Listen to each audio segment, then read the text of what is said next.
but he does not say. Truth is one unsaid. Once you say it, then please don't use the singular.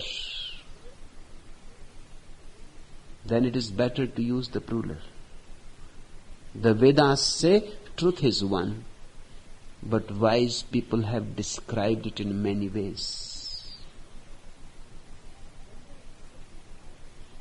Render to the immortal gods, the consecrated cult. He had lived with many people, worshippers of different gods.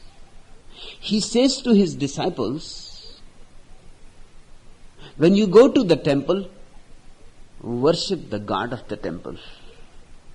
And worship the way people are worshipping there. Respect the people who are worshipping and praying. And when you go to the mosque, worship the way people are worshipping there. And when you go to the church or the synagogue, worship the way people are worshipping there. This is my approach too. All prayers are good. All prayers reach to Him. And all paths ultimately end in Him. There is no need to create any antagonism. To my sannyasins, this is my message. If you want a silent, isolated place, a temple or a church or a mosque, then whichever is close by, enter there. All temples and all churches and all mosques are yours. Claim that whichever place is dedicated to God is ours. Jerusalem and Kaaba and Kailas and Girnar, all are ours. I give you all the temples of the world as yours, and all the scriptures of the world as yours. Pythagoras is saying to his disciples, wherever you are, watch the people, respect their prayer, respect their gods, respect their vision. It may be only one aspect, but it is an aspect of God Himself. It may be only one face. God has many faces. All the manifestations are His. In one way, He descends in Krishna. In another, He descends in Christ. In still another, He descends into Moses. All prophets are His. All messengers are His. Render to the immortal gods the consecrated cult. And whatsoever you believe, don't just believe it. Consecrate it. Make it holy by living. Let it not just remain an intellectual belief in the head. It has to become existential. Then it is consecrated. Then you have made it holy and sacred. Beliefs, if they are only thoughts, are useless unless they become your very blood, bones and marrow. Unless you live them. If you feel something is true, live it. Because that will be the only proof that you feel it is true. There is no other proof. Only your life is a proof of your belief.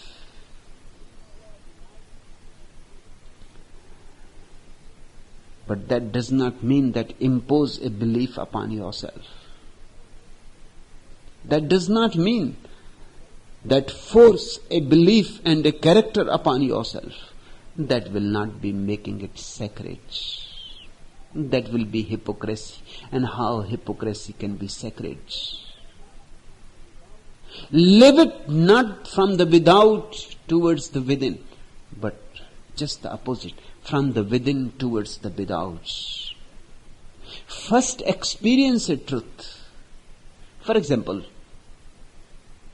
I say meditate. Now you can make it just a belief that it is good to meditate, that meditation contains great truths, that you can now argue with others about the beauties, about the mysteries of meditation. You have never meditated yourself. And you don't have time enough because of the arguments and the thinking about and reading about meditation. And you have completely forgotten that meditation has to be tasted, not to be argued.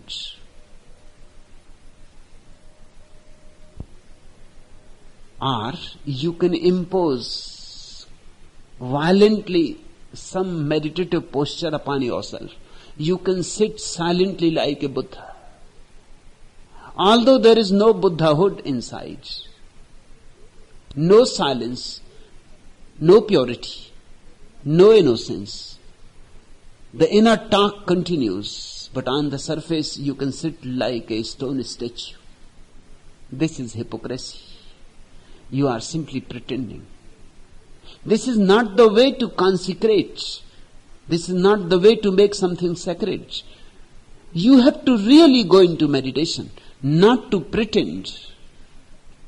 And whenever you live a truth, the truth becomes consecrated.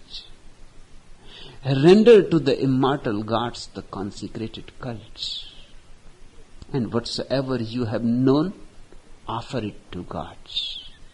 Go on offering it to God, whatsoever you have known. Whatsoever experience has happened to you of truth, of beauty, of love, go on offering it to God. Go on offering in deep gratitude. Guard then thy faith, but don't tell it to people. Guard it. Offer it to the God, but don't talk about it. Otherwise, you will be in danger. The masses are foolish. They cannot understand. It is beyond them. Guard. Keep it secret deep down in your heart. Open your heart to the gods.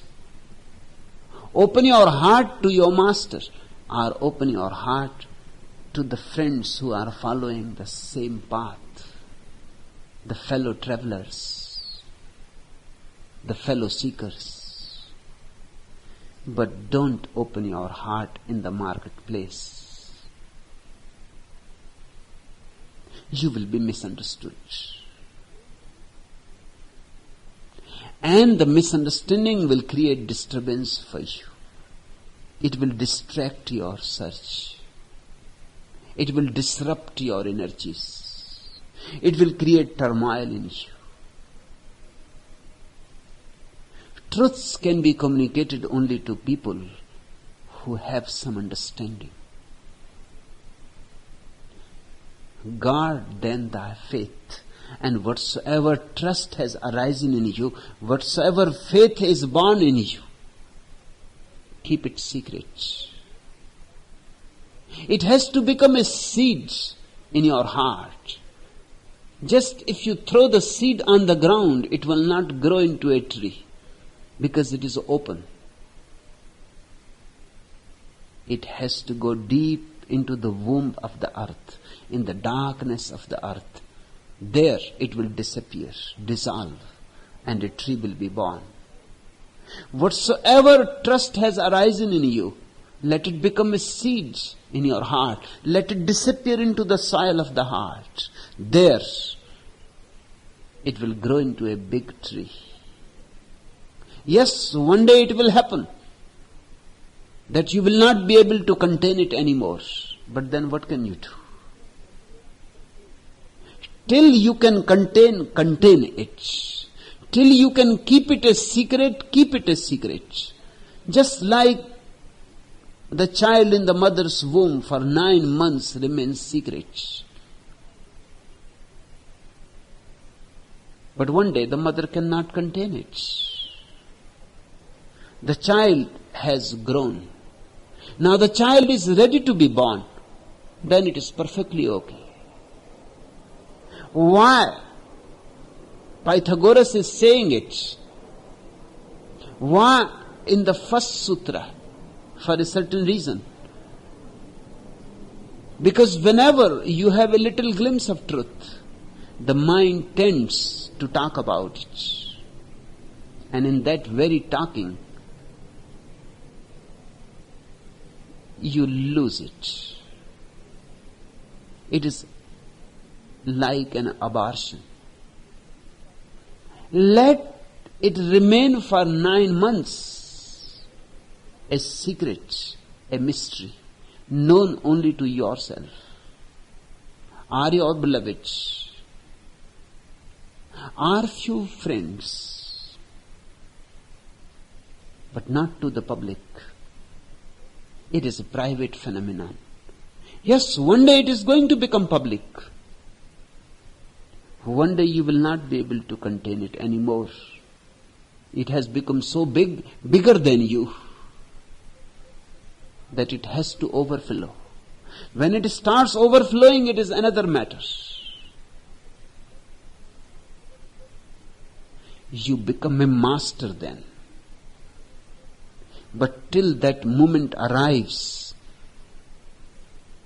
be very guarded, be very watchful. Don't talk about your inner experiences to each and everybody. Keep alert, because truth is very difficult to get hold of, and it is very easy to lose track of it. Trust is very difficult to be born in, and very easy to dissipate it.